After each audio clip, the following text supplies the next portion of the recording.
श्री गणेशाय नमः, श्री सरस्वत्यै नमः, श्री गुरुभ्यो नमः। नमस्कार। आज चैत्र शुद्ध प्रतिपदा म्हणजे गुढीपाडवा। वेदामध्ये या महिन्याला माधव मास किंवा मधुमास असं म्हणतात।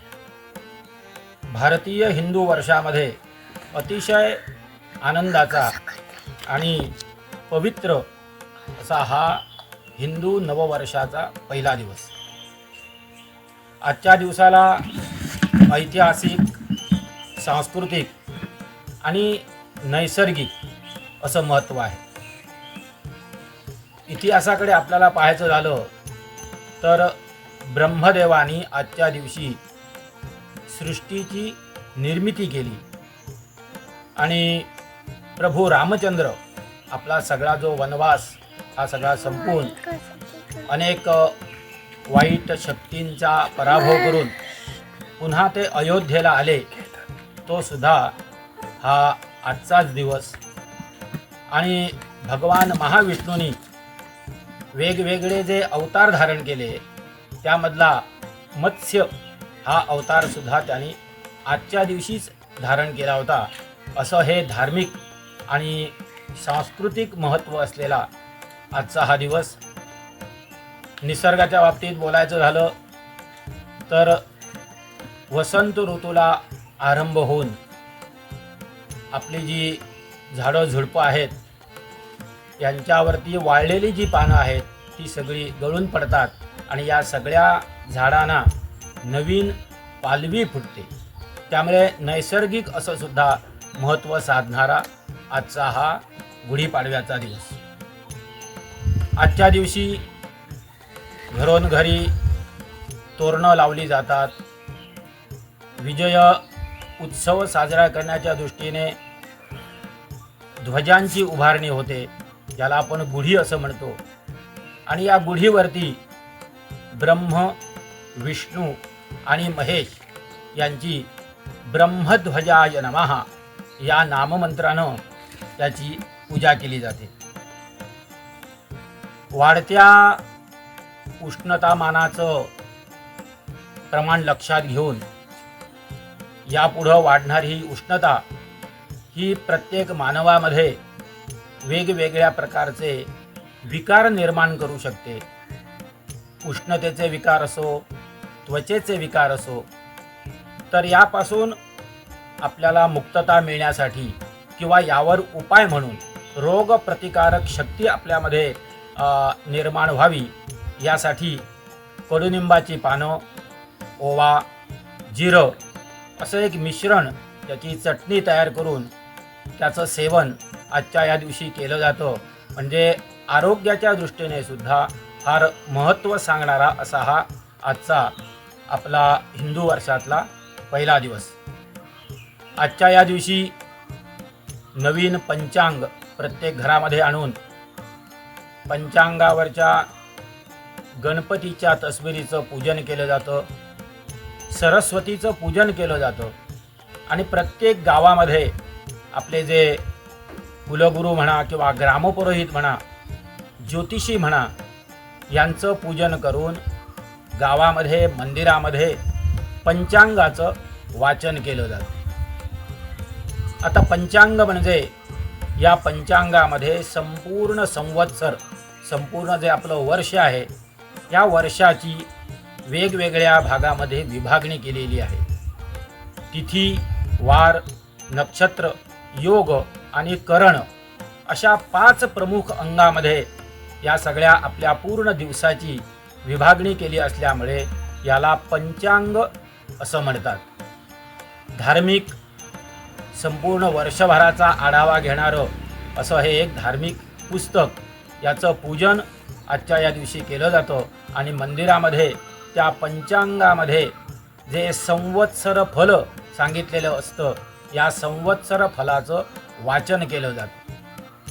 मग वेगवेगळ्या तिथीच्या वाचनाने कोणतं फळ मिळतं असं प्रत्येक तिथी, वार, नक्षत्र, योग आणि करण यांच्या वाचनामुळे आपल्या पातकांचा नाश होतो आणि दीर्घायुष्य प्राप्त होतं आणि प्रत्येकाच्या ज्या ज्या काही मनामध्ये असलेल्या इच्छा आहेत त्या सगळ्या इच्छांची परिपूर्तता होते.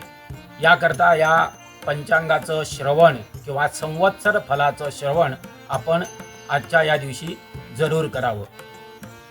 एकंदर आपण जर पाहिलं तर जी 60 संवत्सरं आपल्या हिंदू धर्मामध्ये किंवा आपल्या संस्कृतीमध्ये सांगितलेले आहेत त्यापैकी यंदाचं आपलं जे संवत्सर आहे किंवा यंदाच्या संवत्सराचं जे नाव आहे ते विश्वावसु असं या संवत्सराचं नाव आहे. या संवत्सरामध्ये आपण या संवत्सरातल्या फळाचा विचार केला असता पर्जन्यमान या बाबतीत जर आपण विचार केला तर एकंदरीत पर्जन्यवृष्टी ही कमी प्रमाणात होईल. त्या काही भागामध्ये वादळी वाऱ्यासह म्हणजे श्रावण महिन्यामध्ये असो भाद्रपद महिन्यामध्ये असो वादळी वाऱ्यासह पर्जन्यमान होण्याची शक्यता आहे. पण संपूर्ण वर्षभराचा आपण जर पर्जन्यमानाचा आढावा घेतला तर मध्यम प्रमाणात हे पर्जन्यमान होईल असं आपल्याला या संवत्सर फळामध्ये दिसतं. त्यामुळे पीक पाणी थोडंसं कमी होईल, धान्य थोडंसं कमी होईल आणि धनसंपत्ती कमी होऊन रोगराई वाढलेली आपल्याला या संवत्सरामध्ये पाहायला मिळेल. श्रावण भाद्रपद या महिन्यामध्ये संरक्षण खात्यामध्ये काही नवीन करार झालेले आपल्याला पाहायला मिळतील.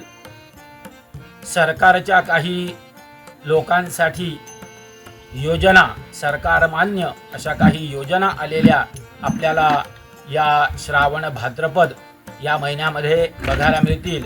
पण त्या योजनांचा लोकांना फारसा फायदा होईल असं काही या संवत्सर फळाच्या अनुषंगानं आपण पाहिलं तर या लोकांना फारसा फायदा होईल असं काही आपल्याला वाटत नाही. म्हणजे एकंदरीत या नववर्षाची जी सुरुवात आहे ही तशी आनंददायी आहे. यंदाचं हे विश्वावसु वर्ष फार आनंददायी आहे. लाल आणि पिवळ्या रंगाचे धातू किंवा पदार्थ हे आपल्याला तेजीमध्ये आलेले दिसतील आणि पांढऱ्या रंगाचे धातू किंवा पदार्थ हे आपल्याला मंदीमध्ये गेलेले या वर्षाच्या सुरुवातीला आढळतील. पेट्रोल डिझेल काही प्रमाणात वाढून शेअर बाजार या श्रावण महिन्याच्या आसपास किंवा ज्येष्ठ आषाढ श्रावण भाद्रपद या महिन्यांच्या आसपास शेअर बाजारामध्ये मंदी आलेली आपल्याला दिसून येईल. दसऱ्यानंतर आपल्या जे काही छोटे छोटे व्यापारी आहेत या व्यापाऱ्यांना सरकारच्या काही जाचक कायद्यामुळे त्यांना अडचणींना सामोरं जावं लागेल असं आपल्याला या यंदाच्या या संवत्सर फळामध्ये दिसून येतं.